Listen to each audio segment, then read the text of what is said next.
Namanya warga sini menamainya sumber jeding. Sumber jeding di Maron, Kademangan. Kademangan langsung Blitar Mbah ya. Masuk Blitar.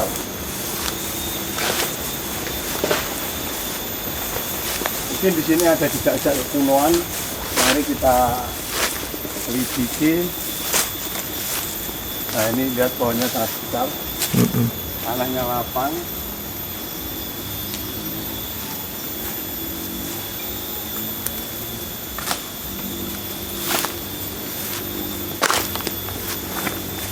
Saya tertarik dengan lokasi ini karena satu pohonnya besar, dua di sini sama warga mungkin ditanami tumbuhan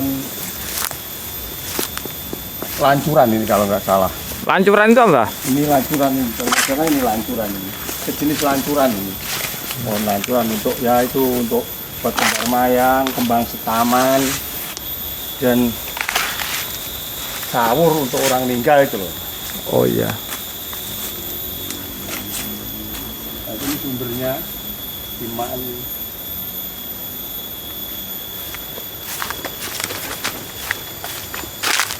Ini lokasi sumbernya dulu, sekarang dimanfaatkan oleh warga sekitar untuk kebutuhan minum dan kebutuhan rumah tangga ini. Ini sumur-sumurnya dibentuk sama warga.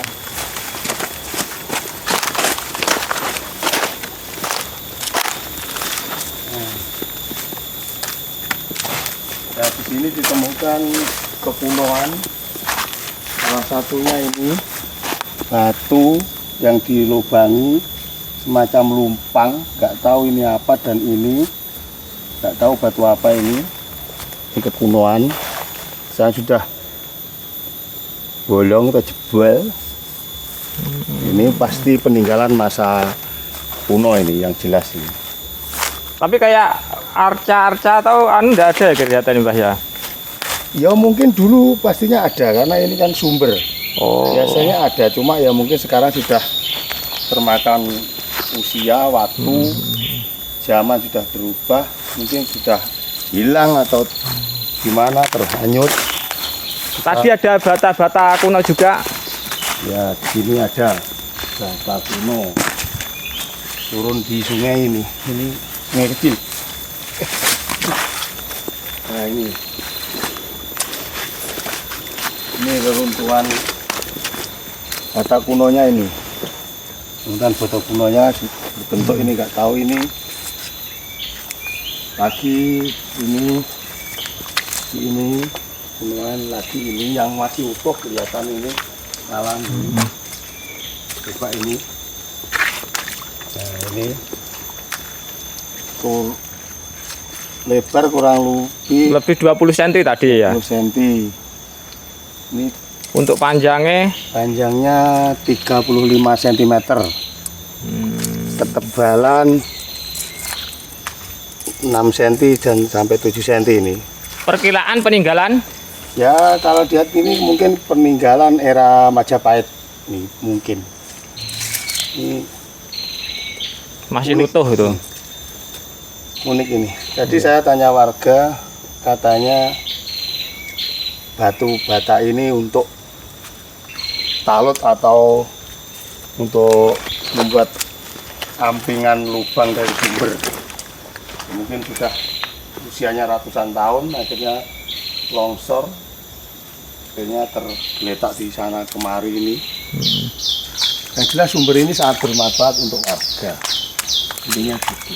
Karena air itu selain untuk minum, juga untuk mandi, juga air itu bisa untuk sarana ritual. Suatu contoh untuk penyembuhan sarana penyakit, untuk mencuci bulan orang Jawa itu bulan Muharram atau Suro itu untuk mencuci pusaka, itu keris, itu air. Namanya kalau dahulu itu namanya tirta anyar atau toyo anyar. Toyo anyar itu adalah air yang masih alami. Tapi kalau air yang sudah tercampur oleh mantra-mantra itu bermacam-macam jenis. Ada tirta apa semacam itu. Nah, air yang jelas itu. zaman dahulu. Kalau zaman sekarang yang artinya cuma itu air sumber gitu aja. Tempatnya sangat rindang. Nanti kita akan mendatangi sebuah makam kuno di Dekat sini Mas Mbah ya. Ini kata warga yang sobat daerah sini, mungkin yang berhubungan dengan sumber ini. Yuk kita Iya, iya.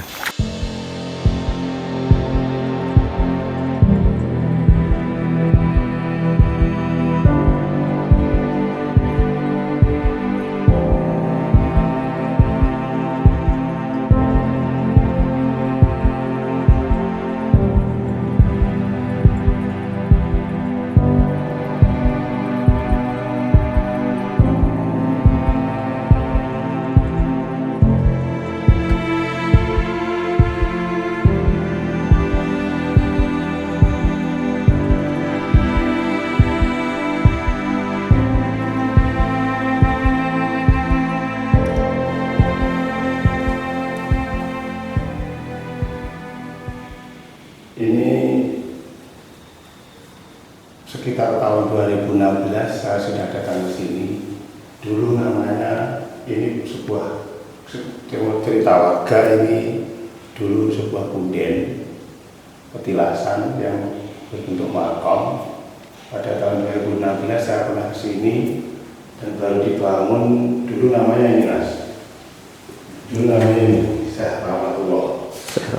Syekh Rahmatullah lah ya. Kromo Dinolo. Sekarang ini namanya Kromo Dinolo. Ini ada kekunoan sebuah lumpang. Menurut sejarah warga yang saya pernah ngobrol sama saya, bahwa yang Kromo Dinolo ini sesepuh yang babat desa Maron dan berhubungan dengan sumber jeding tadi yang kita datangi tadi. Nah, ini pusaka-pusaka dari yang Kromo Dinolo sama payung pusaka ini.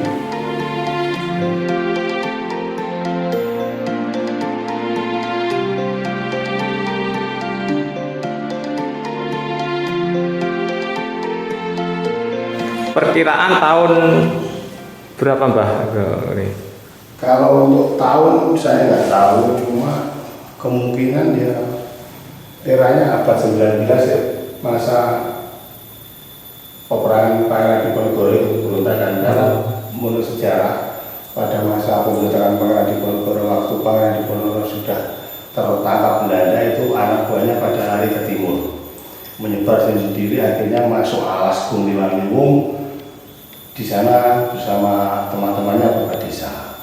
Mungkin bisa ini sebagai salah satu dari prajuritnya Pangeran Diponegoro, atau ya ini hanya sebuah interpretasi dari cerita rakyat, riwayat, bukan sejarah tapi riwayat. Kalau sejarah itu terbukti dengan suatu benda arkeologis atau serat atau apapun, tapi kalau ini cuma riwayat.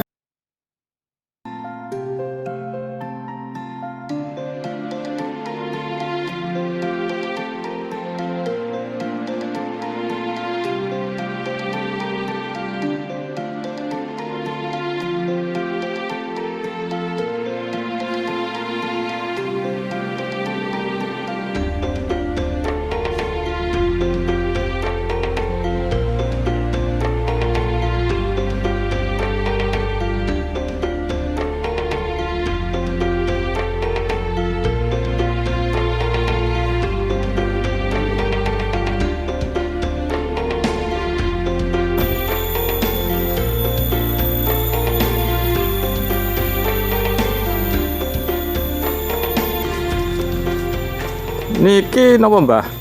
Nah, kalau lihat dari bentuknya, ini ada keren ini kan untuk masak. Sebenarnya ini untuk khusus untuk orang atau warga yang istrinya membakar dupa, kemenyan, untuk hajatan acara apa. Itu biasanya lokasinya di sini, bukan di dalam, karena di dalam sudah dibangun. Sudah dibangun ya. Akhirnya di dalam hanya pakai tabur bunga, kalau di sini pakai kemenyan atau apa ini biasanya. Makanya di sini bendanya ini ini kemiri. Ini bangunan lama apa bangunan baru? Baru ini. Baru ya. Kalau nggak salah dulu waktu saya kesini 2016 belum dibangun kok. Cuma ini aja. Suguh ini istilahnya suguh. Suguh pada cikal bakal leluhur tukang babat desa. Ini satu tradisi yang salah satu adat budaya yang dimiliki tanah Jawa ini oleh nenek moyang, yaitu kita itu tidak, istilah suguh itu kita itu tidak memuja makhluk selain makhluknya Allah, Tuhan, atau kita itu menyembah tetap Tuhan yang Maha Esa, cuma perantara. Karena apapun kita itu pakai sarana, tanpa sarana kita tidak akan sampai. Suatu contoh, kita mau ke sini jalan kaki ya bisa, tapi kan lama, kita pakai naik sepeda motor itu kita itu. Jadi maknanya itu kita itu bukan istilahnya memuja makhluknya bukan, tapi tetap memuja atau menyembah Tuhan yang Maha Esa, cuma pakai perantara. Dan kita itu menghormati, menghargai bahwa leluhur kita, leluhur masa lalu itu, babat desa itu bukan enteng, bukan ringan, dia itu penuh perjuangan, doa, dan banyak sekali rintangan. Apapun, hingga nyawa pun jadi taruhannya. Sebenarnya kita warga datang ke lokasi ini, tujuan pertama itu ada bersyukur kepada leluhur dan mendoakan leluhur, karena jerih payahnya terbentuknya sebuah desa karena hasil dari jerih payah leluhur itu. Intinya itu. Jadi kita itu bukan menyembah leluhur, tapi kita mendoakan dan mengucap syukur kepada Tuhan Yang Maha Esa karena telah melimpahkan suatu sosok leluhur yang babat desa, intinya itu.